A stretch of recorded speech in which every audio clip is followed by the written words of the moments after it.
ಹೇಗೆ ಈಗಲೂ ಕೂಡ ಆ ಶ್ರದ್ಧಾಂಜಲಿ ವಾಹನದ ಹಿಂಬದಿಯಲ್ಲೇ ಇದ್ದಾರಾ ದೇವೇಗೌಡರು? ಸುನಿಲ್,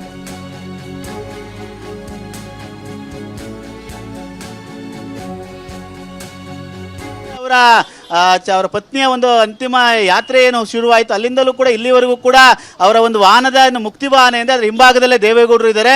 ಅವರ ಜೊತೆ ಏನಂತಂದ್ರೆ ಅವರಿಗೆ ಒಂದು ಎಲ್ಲರಿಗೂ ಗೊತ್ತಿರೋ ಅಂತಂತೆ ಸಾಕಷ್ಟು ಇಬ್ಬರು ಕೂಡ ಒಂದು ವೈಯಕ್ತಿಕವಾಗಿ ತುಂಬಾ ಹತ್ತಿರವಾಗಿ ಇದ್ದಂಥವ್ರು, ಮತ್ತೆ ಒಬ್ಬರನ್ನೊಬ್ಬರು ಬಿಟ್ಟಿರ್ತಿರ್ಲಿಲ್ಲ. ಇನ್ನು ದೃಶ್ಯದಲ್ಲಿ ನೋಡ್ತಾ ಹೋದ್ರೆ ಈಗ ಅಂತಿಮ ಯಾತ್ರೆ ಈ ಮರೂರು ಹ್ಯಾಂಡ್ ಪೋಸ್ಟ್ ಅಂದ್ರೆ ಕುಣಿಗಲ್ ಸಮೀಪದಲ್ಲಿ ಬಂದಿದೆ. ನೀವು ದೃಶ್ಯದಲ್ಲಿ ನೋಡ್ತಾ ಇದ್ರೆ ಈಗಾಗಲೇ ಸಾರ್ವಜನಿಕರು ಯಾವ ರೀತಿಯಾಗಿ ಹೋಗಿ ಅಂತಿಮ ದರ್ಶನವನ್ನ ಪಡಿತಾ ಇದ್ದಾರೆ ಅನ್ನೋದು ಸ್ಪಷ್ಟವಾಗಿ ಗೊತ್ತಾಗ್ತಾ ಇದೆ.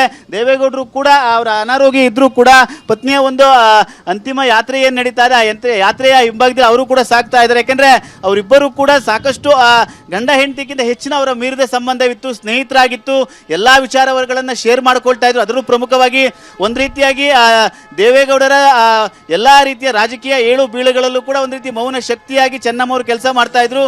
ಆ ಒಂದು ಹಿನ್ನೆಲೆಯಲ್ಲಿ ಈ ಒಂದು ಅಂತಿಮ ಯಾತ್ರೆಯಲ್ಲಿ ದೇವೇಗೌಡರು ನಾನು ಇರ್ತೀನಿ, ನನ್ನ ಪತ್ನಿಯ ಒಂದು ಯಾತ್ರೆಯಲ್ಲಿ ನಾನು ಕೂಡ ಭಾಗವಹಿಸಬೇಕು ಅಂತ ಹೇಳಿ ಅವರು ಕೂಡ ಭಾಗವಹಿಸಿದ್ದಾರೆ. ಅದೇ ರೀತಿಯಾಗಿ ಅವರನ್ನು ಕೂಡ ಇಲ್ಲಿರುವಂಥ ಜನರು ಒಂದಷ್ಟು ಮಾತನಾಡಿಸುವಂಥ ಪ್ರಯತ್ನವನ್ನು ಕೂಡ ಮಾಡ್ತಾರೆ. ಎಲ್ಲರಿಗೂ ಕೂಡ ಅವರು ದೇವೇಗೌಡರು ನಮಸ್ಕರಿಸಿಕೊಂಡು ಮುಂದೆ ಹೋಗ್ತಾ ಇರುವಂಥ ದೃಶ್ಯಗಳು ಕೂಡ ಕಂಡು ಬರ್ತಾ ಇದೆ. ನನ್ನ ಹಿಂಭಾಗದಲ್ಲಿ ನೀವು ದೃಶ್ಯದಲ್ಲಿ ನೋಡ್ತಾ ಇದ್ರೆ ಮರೂರು ಹ್ಯಾಂಡ್ ಪೋಸ್ಟ್ ನ ಮುಂಭಾಗದಲ್ಲಿ ಈಗಾಗಲೇ ಅಂತಿಮ ಯಾತ್ರೆ ವಾಹನ ಹೋಗ್ತಾ ಇದೆ. ಈ ಒಂದು ಜಾಗದಲ್ಲಿ ಸಾಕಷ್ಟು ಸಂಖ್ಯೆಯಲ್ಲಿ ಕಾರ್ಯಕರ್ತರು ಕೂಡ ಅಭಿಮಾನಿಗಳು ಬಂದು ಅಂತಿಮ ದರ್ಶನವನ್ನು ಕೂಡ ಪಡಿತಾ ಇದ್ದಾರೆ. ಇನ್ನೇನು ಒಂದು 2-3 ಗಂಟೆಗಳಲ್ಲಿ ಇವರ ಒಂದು ಪಾರ್ಥಿವ ಶರೀರ ಹಾಸನಕ್ಕೆ ತಲುಪುತ್ತೆ. ಅಲ್ಲಿ ಒಂದಷ್ಟು ಅಂತಿಮ ದರ್ಶನಕ್ಕೆ ವ್ಯವಸ್ಥೆಯನ್ನು ಕೂಡ ಮಾಡಿಕೊಂಡಿರುವಂಥದ್ದು. Maltesh, okay, thank you Sunil. ಮತ್ತಷ್ಟು ಅಪ್ಡೇಟ್ಸ್ ಅನ್ನು ನಂತರದ ಹಂತದಲ್ಲಿ ಪಡಿತಾ ಹೋಗ್ತೀವಿ.